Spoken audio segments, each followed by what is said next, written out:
Okay बच्चा, जो chemical kinetics आपका चैप्टर है वो आपको जैसे केमिकल रिएक्शंस की काइनेटिक्स के बारे में बताता है। काइनेटिक्स क्या होता है? आपने काइनेटिक एनर्जी पढ़ा है। काइनेटिक एनर्जी होती है जैसे मॉलिक्यूल्स जो एनर्जी पोजेस करते हैं जिसकी वजह से मूव करते हैं। ठीक है, हम यहाँ पर इस चैप्टर में ये अज्यूम करते हैं कि जब भी कोई, अज्यूम नहीं एक्चुअली होता है कि जब भी कोई रिएक्शन होता है तो जो रिएक्टेंट मॉलिक्यूल्स हैं वो आपस में कोलाइड करके प्रोडक्ट बनाते हैं, जिसको हम कोलिजन थ्योरी बोलते हैं। ठीक है, तो रिएक्टेंट्स आपस में कोलाइड कर करके प्रोडक्ट बनाते हैं, लेकिन हर रिएक्शन की जो स्पीड है वो सेम नहीं होती है। ठीक है, ये कहता है, आपने लास्ट ईयर थर्मोडायनेमिक्स पढ़ा। थर्मोडायनेमिक्स में हम पढ़ते हैं कि कोई रिएक्शन पॉसिबल है, फीजिबल है या नहीं है। डेल्टा जी अगर नेगेटिव है तो हम बोलते हैं वो स्पॉन्टेनियस रिएक्शन है, वो रिएक्शन हो सकता है। डेल्टा जी अगर पॉजिटिव है तो हम बोलते हैं कि वो नॉन स्पॉन्टेनियस रिएक्शन है, वो नहीं हो सकता है। और डेल्टा जी अगर 0 है हम बोलते हैं कि वो रिएक्शन इक्विलिब्रियम पे है। तो ये कहता है थर्मोडायनामिक्स आपको ये बताती है कि कोई रिएक्शन हो सकता है या नहीं हो सकता है। ठीक है, फिर आपने चैप्टर इक्विलिब्रियम पढ़ा था जिसमें हम इक्विलिब्रियम कांस्टेंट निकाल के चेक कर लेते थे कि वो रिएक्शन किस एक्सटेंट तक हो चुका है। ठीक है, थर्मो में हम ये देखते थे कि रिएक्शन हो सकता है या नहीं हो सकता है, और इक्विलिब्रियम में हम ये देखते हैं कि किस एक्सटेंट तक रिएक्शन हो सकता है। अब चलो मान लो किसी रिएक्शन के लिए मुझे ये भी पता चल गया कि वो रिएक्शन हो सकता है और इतना हो चुका है, लेकिन अगर मुझे नहीं पता होगा कि वो रिएक्शन कितने टाइम में होगा तो मैं क्या अपनी लाइफ टाइम वेट करती रहूंगी? अब जैसे हम बोलते हैं कि डायमंड से ग्रेफाइट बनता है, ठीक है, या ग्रेफाइट से डायमंड बनता है, हम बोलते हैं डायमंड इज फॉरएवर। क्यों बोलते हैं डायमंड इज फॉरएवर? इसलिए बोलते हैं क्योंकि हमारी तो मैक्सिमम एज कह लो 100 तो वैसे भी नहीं होती, पर चलो अगर 100 भी है तो उसमें तो लाइफ टाइम में वो डायमंड जो है वो ग्रेफाइट में चेंज नहीं होने वाला, तो हमारे लिए तो फॉरएवर है। ठीक है, अदरवाइज तो डायमंड भी ग्रेफाइट में चेंज हो सकता है, उसके लिए भी डेल्टा जी नेगेटिव होगा। ठीक है, आप उसका एक्सटेंट भी निकाल सकते हो, पर वो मेरे लिए कोई प्रैक्टिकली तो वो ऐसा नहीं होगा ना कि मैं डायमंड लेके बैठ जाऊं आज ये ग्रेफाइट बनेगा, ऐसा नहीं होगा। It will take millions of years, I won't survive till then. ठीक है, तो इसका मतलब हमें हर रिएक्शन का स्पीड पता होना चाहिए कि वो कितनी देर में रिएक्शन जो है वो कंप्लीट हो सकता है। ठीक है, तो ये कहता कि जो रिएक्शन है, कोई भी केमिकल रिएक्शन, कुछ रिएक्शंस उसमें से बहुत फास्ट हो सकते हैं। ठीक है, कुछ रिएक्शन बहुत फास्ट होते हैं, कुछ रिएक्शंस बहुत स्लो होते हैं, और कुछ रिएक्शंस होते हैं मॉडरेट स्पीड के। ठीक है, कौन से रिएक्शन बहुत फास्ट होते हैं? आयनिक रिएक्शंस। जैसे अगर आपने डाला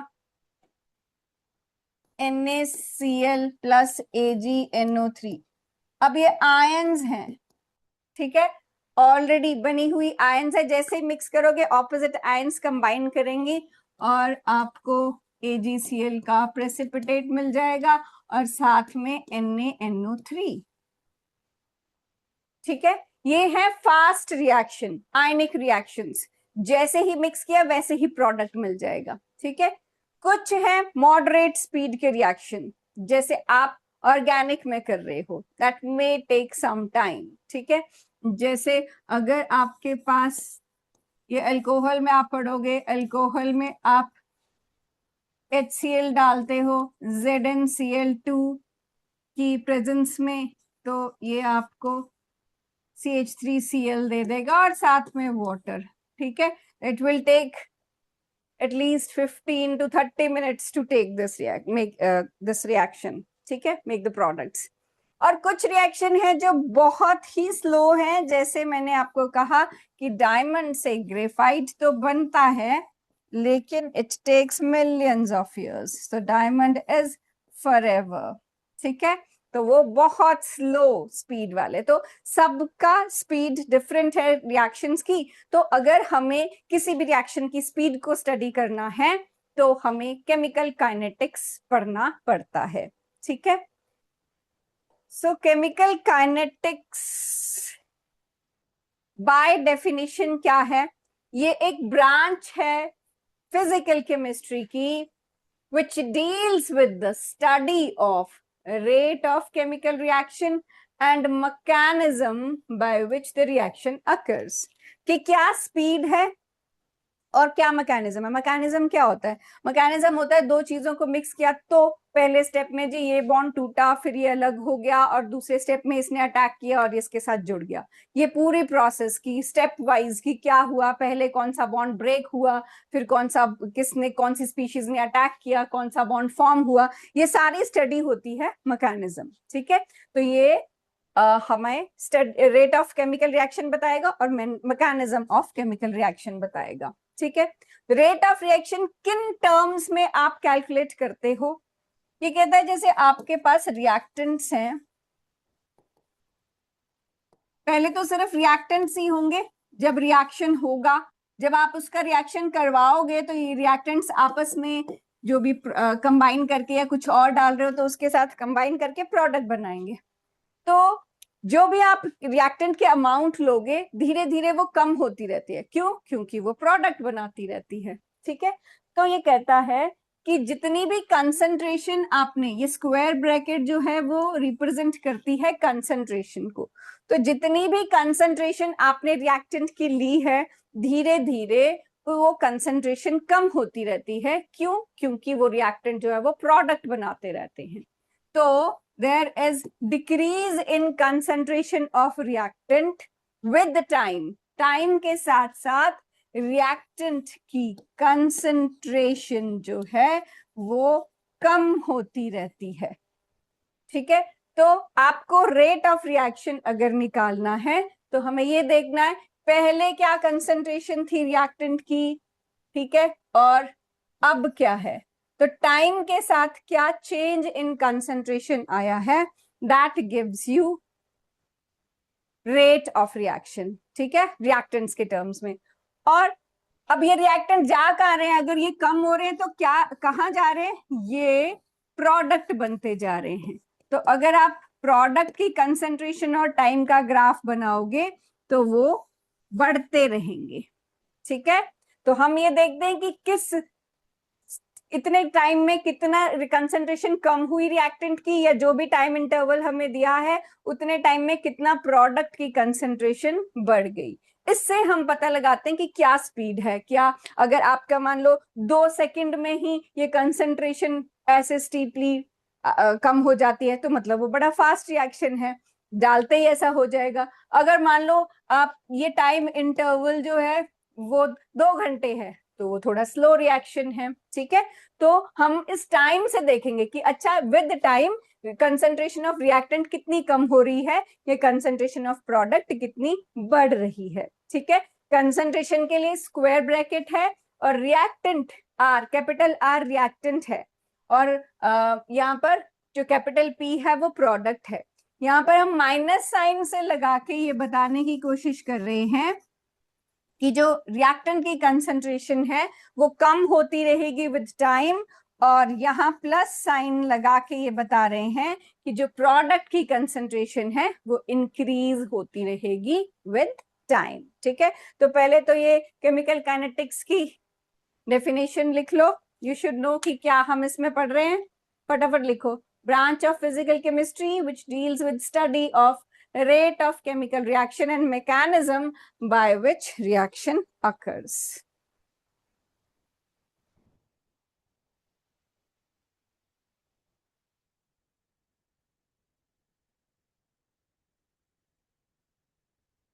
ये छोटा चैप्टर है और इजी चैप्टर है, बस आपको लॉग एंटी लॉग आना चाहिए इसके लिए।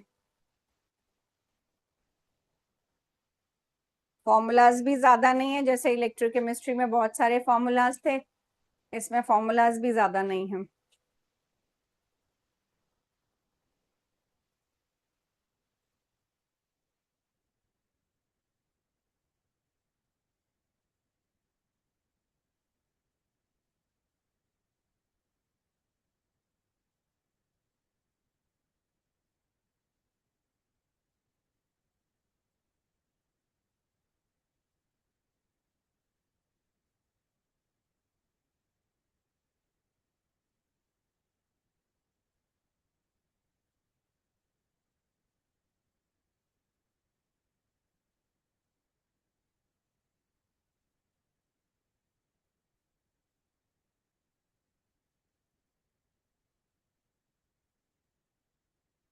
Done.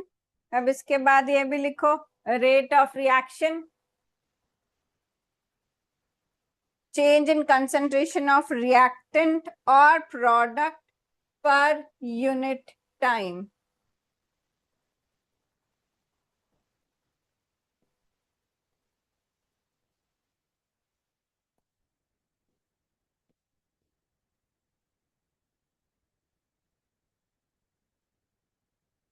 Rate of reaction is change in concentration of reactant or product per unit time. ठीक है, और फॉर्मूला में आप लिख सकते हो ये decrease in concentration of reactant upon time, और प्रोडक्ट के लिए increase in concentration of product upon time taken. ठीक है, रिएक्टेंट के लिए ये ग्राफ है, प्रोडक्ट के लिए ये ग्राफ है।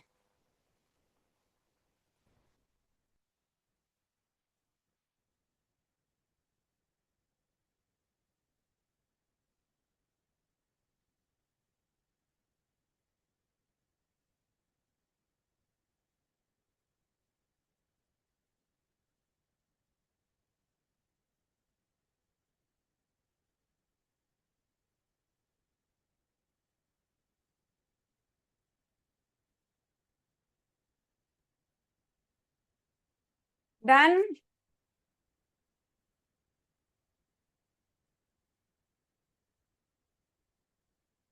फिर है units of rate. Units of rate, क्या यूनिट होगी इसकी? Units of rate. तो रेट जो है that is equal to concentration upon time. Change in concentration upon change in time था, तो ऊपर कंसंट्रेशन नीचे टाइम। कंसंट्रेशन मोलारिटी मोल पर लीटर, और टाइम लेंगे हम सेकेंड्स में, तो ये हो जाएगा मोल पर लीटर पर सेकेंड। ठीक है, और अगर आपका गैसियस रिएक्शन है तो गैसेस तो प्रेशर अप्लाई करती हैं, तो फॉर गैसियस रिएक्शन ये हो जाएगा एटमॉस्फेयर पर सेकेंड। लिखो यूनिट्स।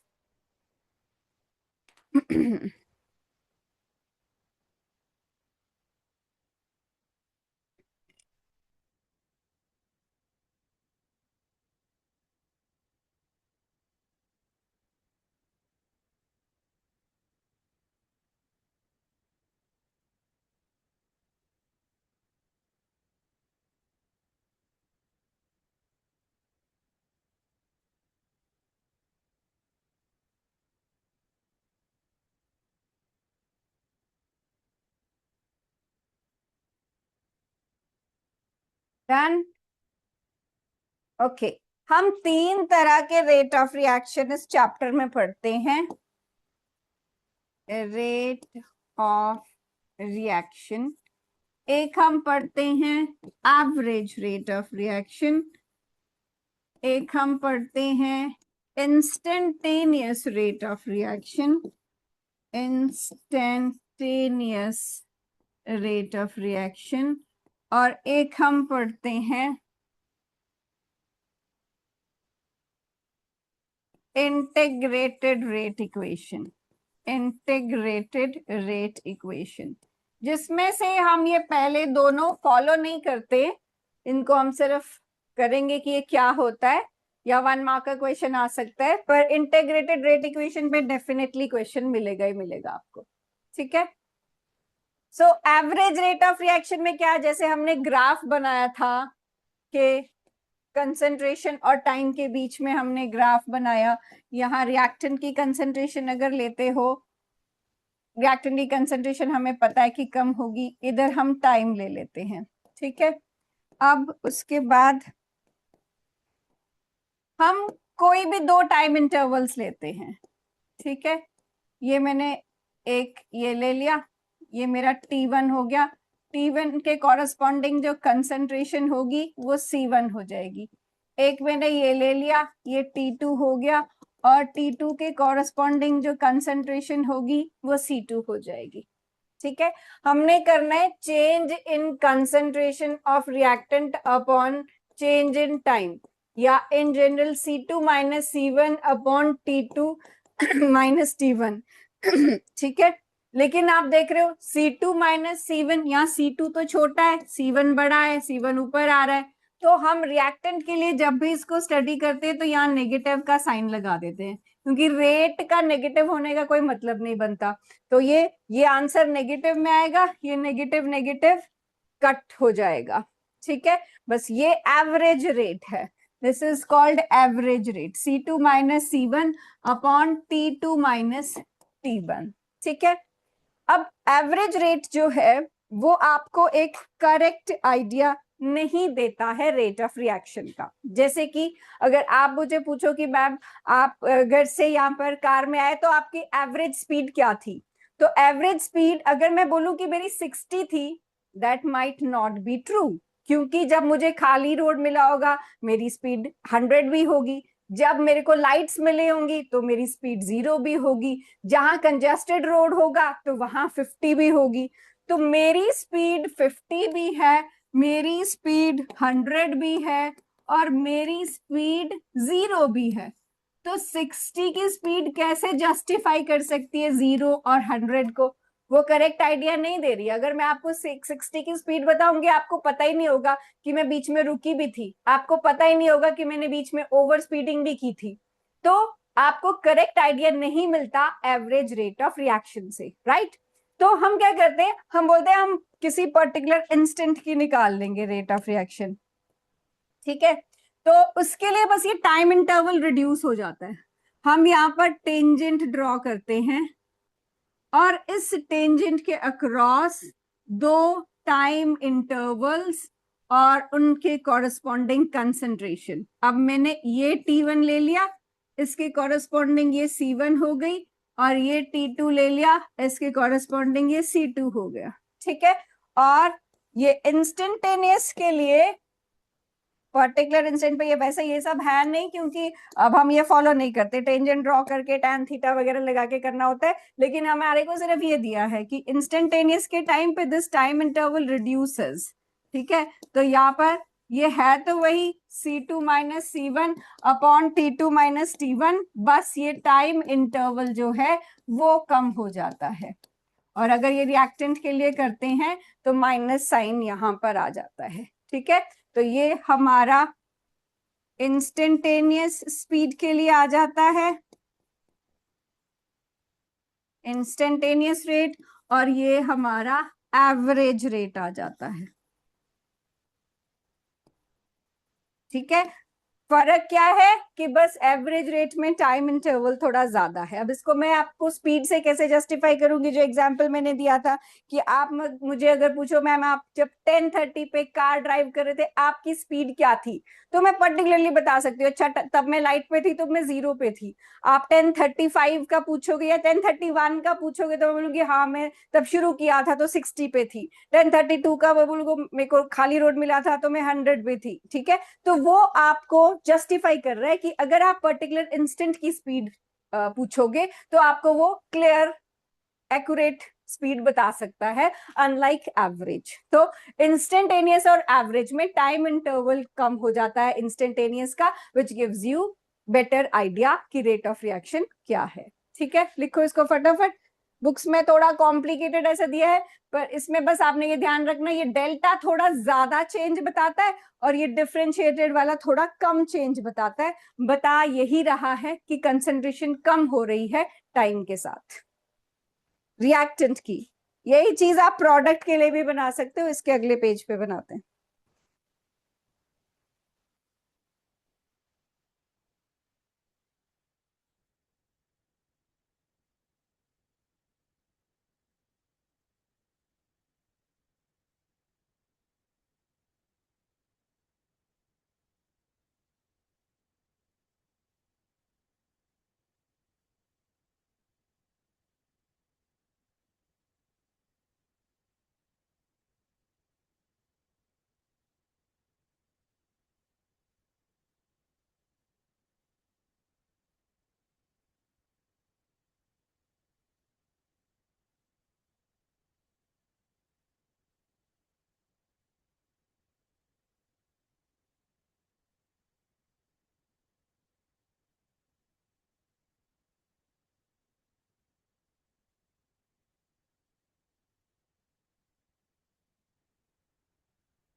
इसमें आप याद रख लेना, ये वाला इंस्टेंटेनियस व्हाइट वाला आपका एवरेज था। इसको अगर मैं व्हाइट से ही लिख दूं, व्हाइट वाला आपका एवरेज वाली लाइन थी और पिंक वाली इंस्टेंटेनियस। ठीक है, ये वाला आपका एवरेज वाला था।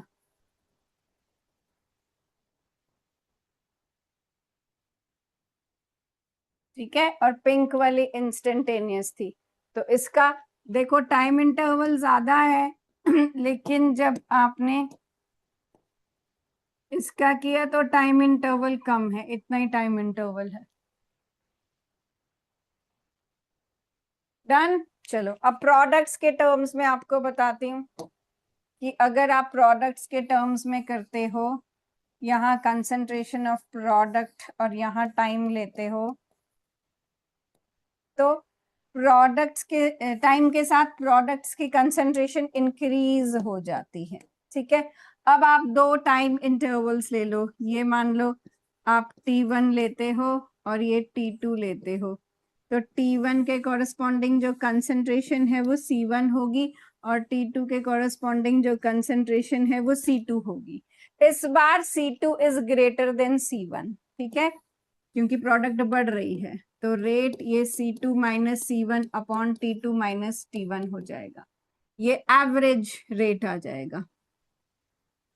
ठीक है, और अगर आप इंस्टेंटेनियस रेट चाहते हो तो आप इसके अक्रॉस यहाँ टेंजेंट ड्रॉ कर दोगे और दो टाइम इंटरवल्स लोगे, T1 के कॉरेस्पॉन्डिंग C1 और T2 के कॉरेस्पॉन्डिंग C2, और ये आपका इंस्टेंटेनियस रेट बन जाएगा which is C2 minus C1 upon T2 minus T1। ठीक है, इसको आप डेल्टा से रिप्रेजेंट करते हो, इसको dt से। ठीक है, इंस्टेंटेनियस वाले को dt से। ठीक है, सेम ही चीज है। अब प्रोडक्ट्स के टर्म्स में इसको लिखोगे तो ये plus delta p upon dt sorry delta t आ जाएगा, और इसको अगर करोगे तो ये प्लस d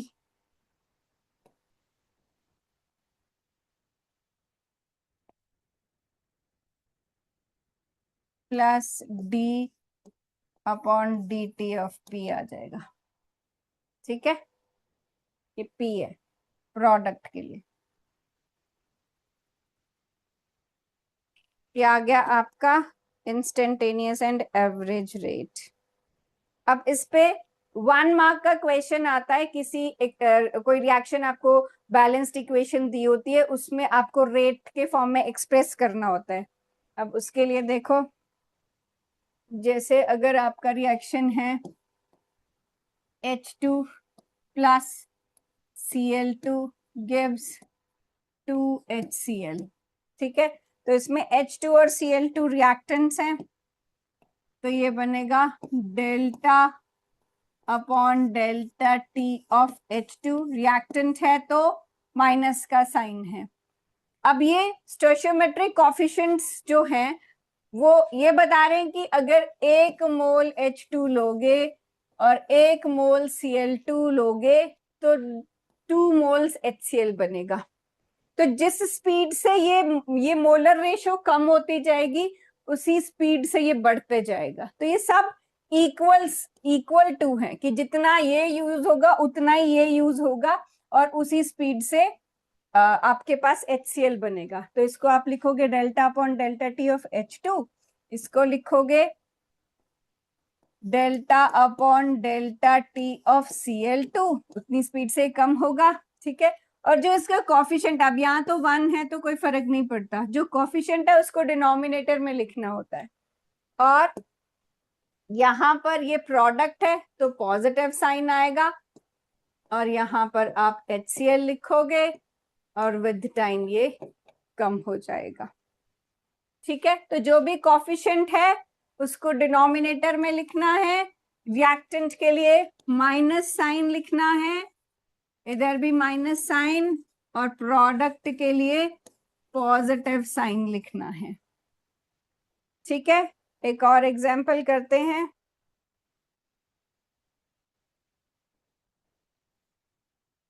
ये है N2 plus 3H2 gives 2NH3, ठीक है। अब इसको कैसे लिखेंगे?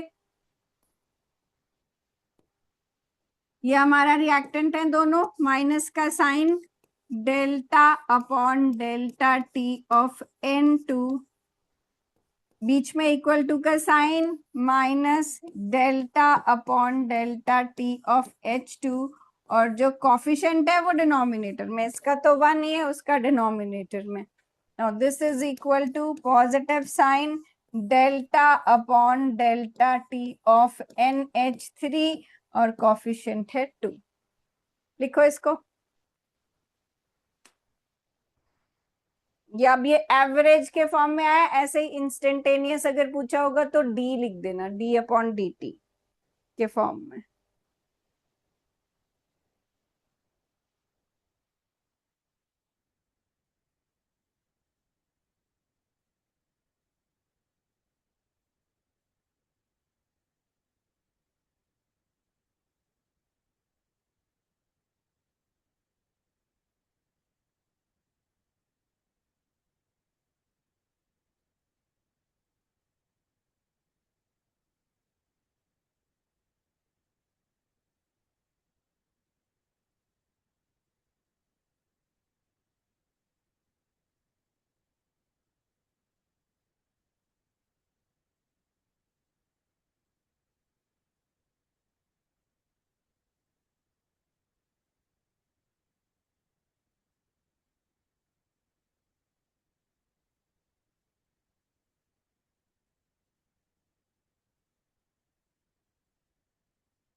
Done.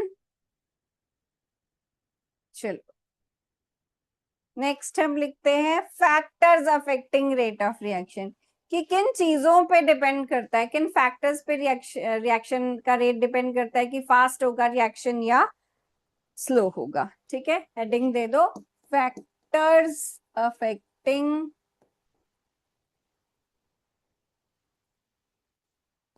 rate of reaction, rate of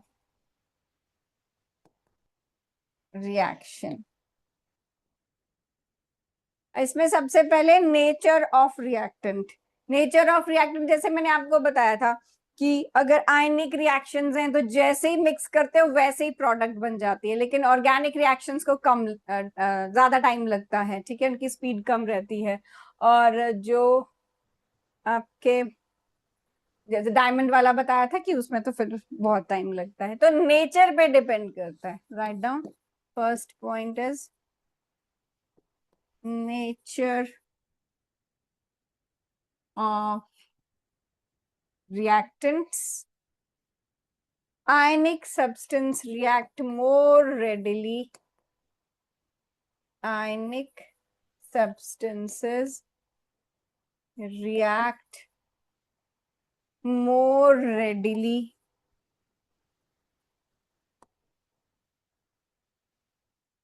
than compounds with covalent bonds. Than compounds with covalent bonds.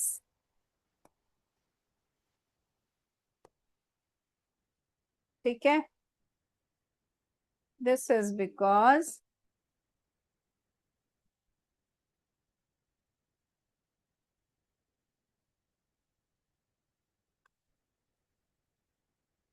ions are immediately available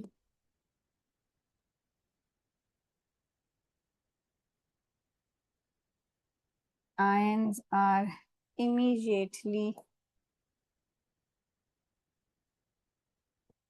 available in aqueous solution.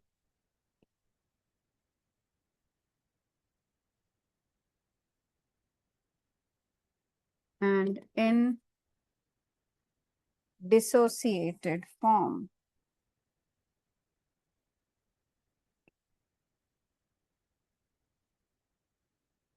ठीक है, ये फर्स्ट हो गया। सेकंड पॉइंट लिख लिया, पहले आप देखो।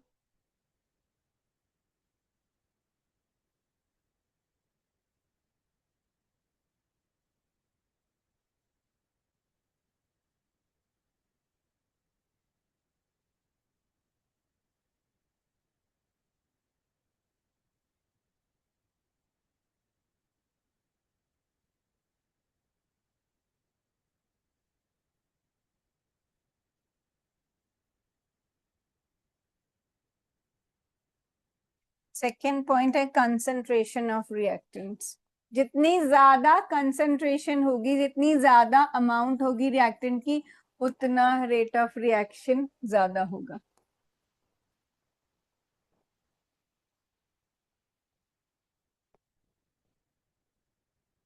ठीक है, इसे लिख लो, rate of reaction is directly proportional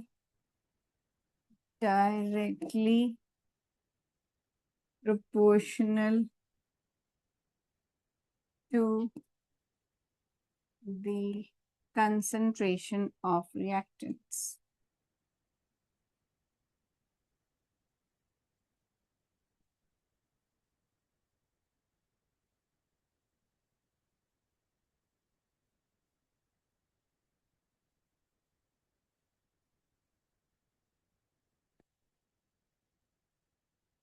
ठीक है, फिर है थर्ड पॉइंट टेम्परेचर। सोच सकते हो क्या फर्क पड़ता होगा टेम्परेचर का रेट ऑफ रिएक्शन से? कौन बताएगा मुझे? Any guesses? 12th मेडिकल रोज, तुम लोग तो बोलते हो फिर भी, चलो बताओ। What change do you expect? Temperature बढ़ाने से रेट ऑफ रिएक्शन पे क्या फर्क पड़ना चाहिए?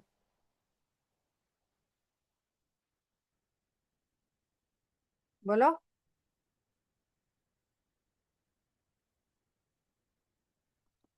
देखो अगर आप टेम्परेचर बढ़ाते हो रिएक्शन का, तो टेम्परेचर बढ़ाने से जो रिएक्टेंट मॉलिक्यूल्स हैं उनकी काइनेटिक एनर्जी बढ़ती है। जितनी ज्यादा काइनेटिक एनर्जी बढ़ेगी उतना ज्यादा जोर से वो कोलाइड करेंगे। मैंने आपको बताया कि मेनली जो रेट ऑफ रिएक्शन है, यही चैप्टर है, वो कोलिजन थ्योरी पे बेस्ड है। ठीक है, कि रिएक्टेंट मॉलिक्यूल्स आपस में कोलाइड करके प्रोडक्ट बनाते हैं। तो अगर आप टेम्परेचर बढ़ाओगे, काइनेटिक एनर्जी बढ़ेगी और कोलिजन्स, नंबर ऑफ कोलिजन्स बढ़ेंगे और रेट ऑफ रिएक्शन भी बढ़ेगा। ठीक है, आप लिखो rate of reaction increases with increase in temperature.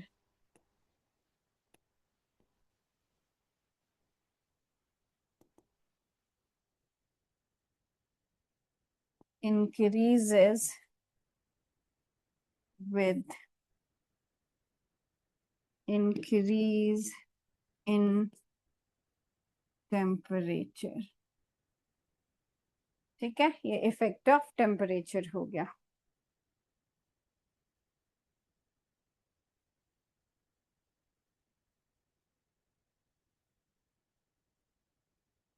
फिर है प्रेजेंस ऑफ कैटलिस्ट। कैटलिस्ट का तो काम ही रिएक्शन की स्पीड को बढ़ाना होता है। ठीक है, adding the presence of catalyst. ठीक है, तो लिखो rate of reaction increases with the addition of catalyst. The rate of reaction increases with the addition of catalyst. ठीक है, फिफ्थ है surface area. Surface area of reactants.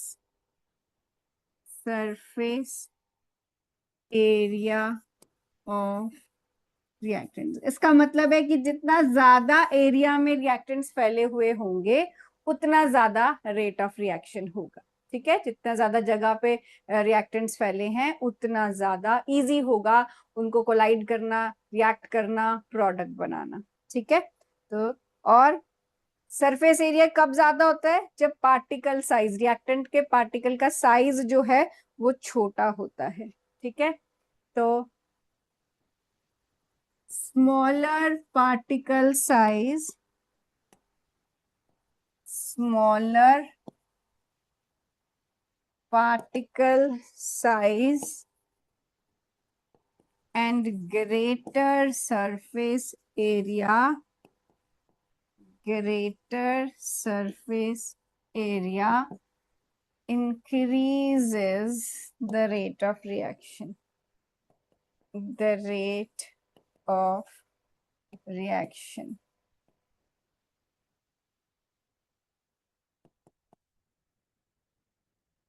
ठीक है, और फिर है रेडिएशंस। रेडिएशन से भी रेट ऑफ रिएक्शन इंक्रीज होता है। ठीक है, लास्ट पॉइंट है रेडिएशंस का। They are many reactions which take place in the presence of radiations. कौन सा पॉइंट था ये? Point number F.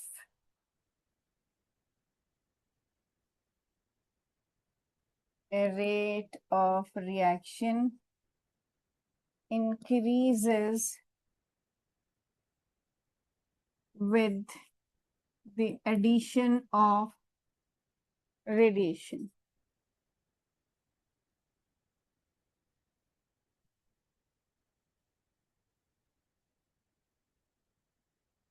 ठीक है, ये इसका F point. Okay, I hope ये समझ आया होगा। पढ़ो एक बार, मैं पूछती हूँ आपसे। Factors affecting rate of reaction, जल्दी से पढ़ो। I ask you.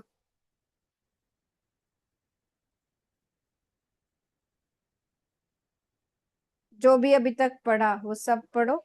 I ask you, तब उसके बाद आगे करेंगे।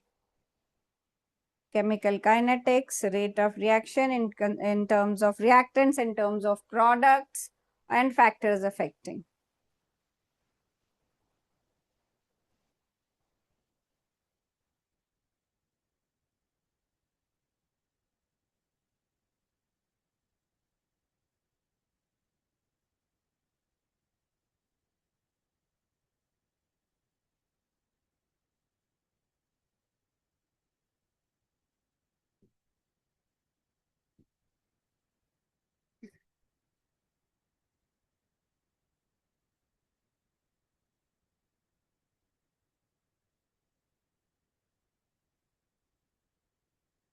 Okay, who's Jasnoor Kaur?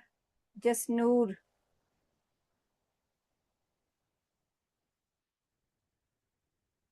Jasnoor beta, are you there? Come, please.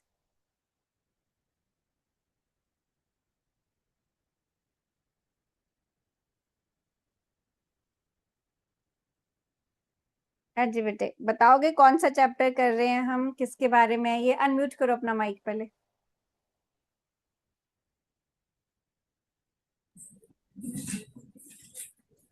बोलो। केमिकल काइनेटिक्स क्या बताता है ये चैप्टर हमें?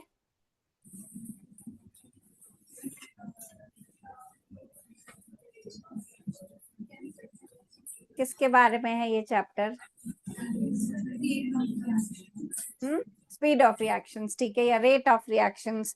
और क्या पढ़ा आपने, कैसे निकालते हैं रेट, किस किस तरह के होते हैं रेट ऑफ रिएक्शन? एवरेज और दो और थे,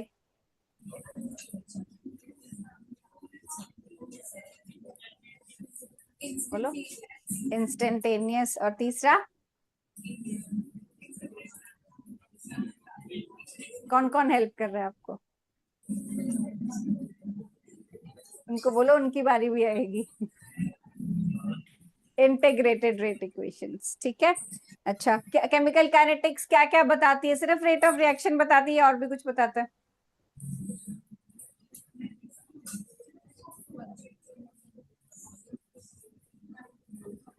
इसके साथ वो मैकेनिज्म भी बताता है, ठीक है, बैठो। ओके, अब आओ जरा यशवीन कौर। यशवीन एब्सेंट है, ठीक है। जानवी है, जानवी? नो। एकमप्रीत कौर, एकमप्रीत।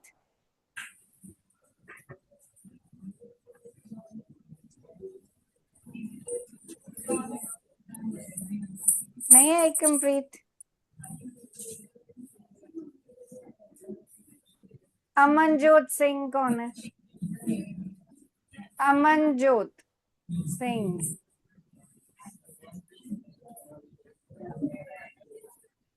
नहीं है, ठीक है फिर। सिमरन कौन है? हु सिमरन? सिमरन भी नहीं है। अरे छुट्टियां मना रहे हैं क्या? पवनजोत कौन है? चलो कोई तो है।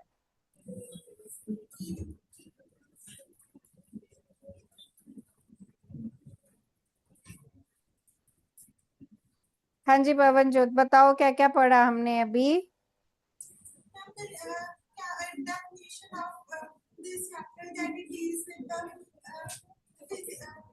mechanism of reaction and also the formulas of rate of reaction at instant and average. ठीक है। मैं ये ग्राफ जो बनाए थे आप इनको एक्सप्लेन कर सकते हो? इस ग्राफ में हमने क्या किया था? We did that when we are finding the rate using the average, then it is not accurate. So we use instant formula instantaneous rate. Okay, ये C2, C1, T2, T1 क्या चीज है? Time intervals. Sorry, time intervals. Time intervals. और C2, C1 concentration.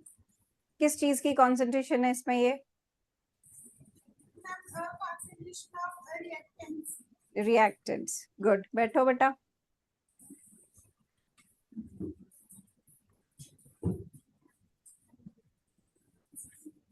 Units of rate of reaction याद है? एक बार देख लो, तुमसे पूछने वाली हूँ।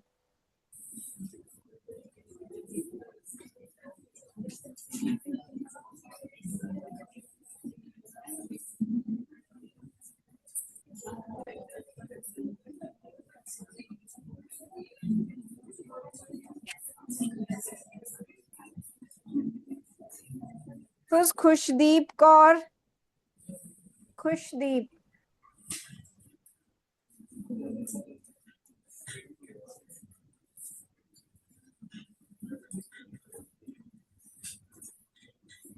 बेटा ये एक्सप्लेन करोगे क्या लिखा था मैंने?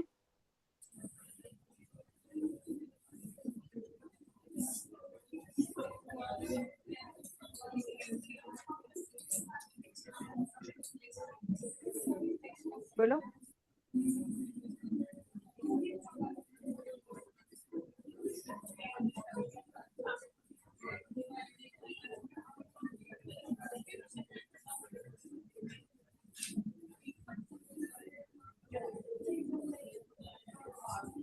क्या सोच रहे हो? मैंने बोला ये एक्सप्लेन करोगे जो लिखा है मैंने।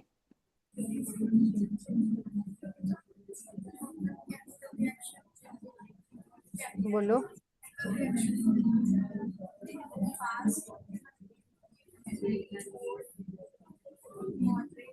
जोर से बोलो बच्चे।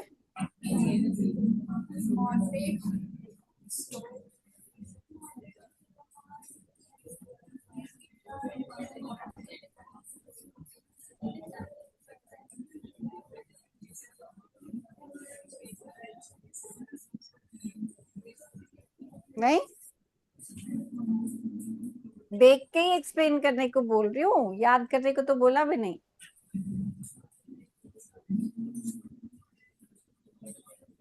चलो बैठो। 12th नॉन मेडिकल आ जाओ, फर्स्ट बेंच वाले ही जल्दी से आ जाओ। सेंटर रो, फर्स्ट बेंच। Get up. हाँ जी, हाँ जी बेटा, कैन यू एक्सप्लेन क्या लिखा है केमिकल रिएक्शन के बारे में यहाँ पर?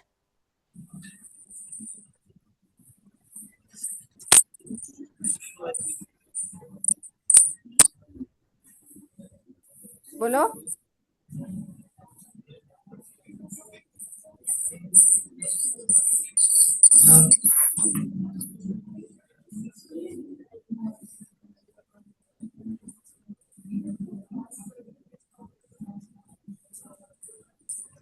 इतना डिफिकल्ट था?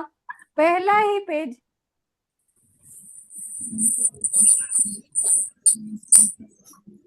Can anybody of you explain this?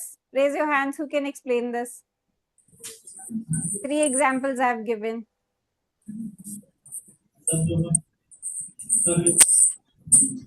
बोलो।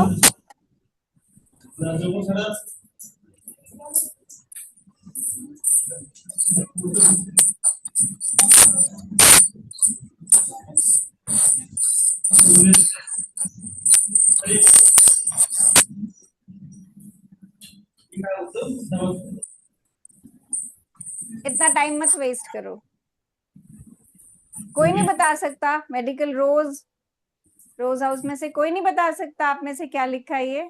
क्या पढ़ा फिर आपने? पूछा भी नहीं कि क्या चीज बोल रहे हो मैम, हमें तो पता ही नहीं लग रहा। हाँ, who can explain this? Raise your hands फटाफट। रोज बोलो।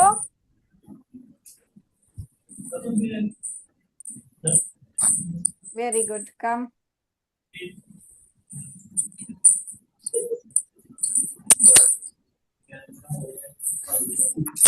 माइक ही ऑन करने आए थे, आप बता भी दो क्या चीज है ये। माइक ऑन करके मैं एक्सप्लेन करूं? मेरा माइक तो ऑलरेडी ऑन है। कम फॉरवर्ड, आप ही आओ। चलो अब आप ही बताओगे। कम या कम, जितना पता है बताओ। सामने तो लिखा है, you just have to explain it.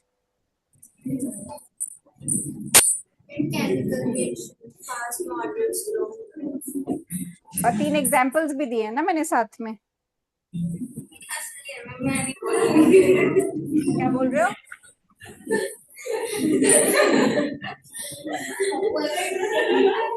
मुझे नहीं सुनाई दिया बेटे। बोलो।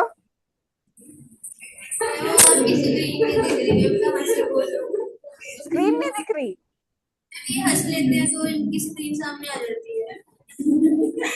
अरे चुप बैठो भाई, हंसो मत, मैं इनको म्यूट कर दूं? ये लो, अब बोलो। अब हंसना नहीं है किसी ने, let her explain. Yes. Three type की रिएक्शन होती है, फास्ट, मॉडरेट और हाँ, फास्ट वाले रिएक्शन कौन से होते हैं? मैम फास्ट में NaCl plus AgN। What type of reactions are they? कोई नाम है उनका? What type of reaction are they? They are ionic reactions, ठीक है। और मॉडरेट स्पीड वाले कौन से रिएक्शंस हैं?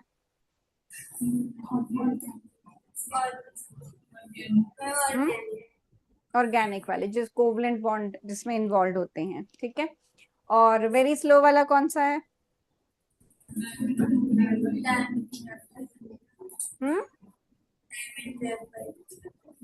डायमंड से ग्रेफाइट। और क्या पढ़ा आपने आज चैप्टर में? यूनिट्स आते हैं? यूनिट्स आते हैं? बाकियों से पूछ लो, मैंने बहुत सुना दिया। कोई बात नहीं, तुम्हारा ही भला है इसमें, बाकियों को नहीं बताना, दैट इज देयर चॉइस। आपको तो याद हो जाएगा ना बेटा। आजा आजा, शाबाश मेरे बच्चे। यूनिट्स बताओ। Come on, you better than them. वो आ ही नहीं रहे थे कोई आगे। आता होगा, ऐसा नहीं है कि उनमें से किसी को नहीं आता, but the confidence you need to come forward, that is required.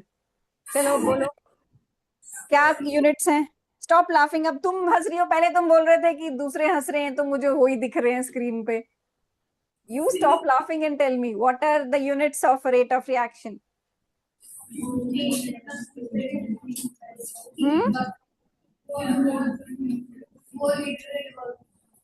क्या फॉर्मूला होता है रेट ऑफ रिएक्शन का? Concentration upon time. कंसंट्रेशन का क्या फॉर्मूला होता है? मोल पर लीटर, और टाइम है सेकंड में, ठीक है। और ये वाला किसके लिए है फिर? Atmosphere second inverse gaseous reaction के लिए। बैठो। तो बेटा ये जो करवाया ये करके आना नेक्स्ट टाइम। हम फिर रेट लॉ, ऑर्डर, मॉलिक्यूलैरिटी करेंगे, फिर इंटीग्रेटेड रेट इक्वेशंस होंगी दो। तब तक सर आपको और भी करवा देंगे चैप्टर, तो और फिर हम असाइनमेंट भी देंगे, ठीक है। चलो till then, have a nice.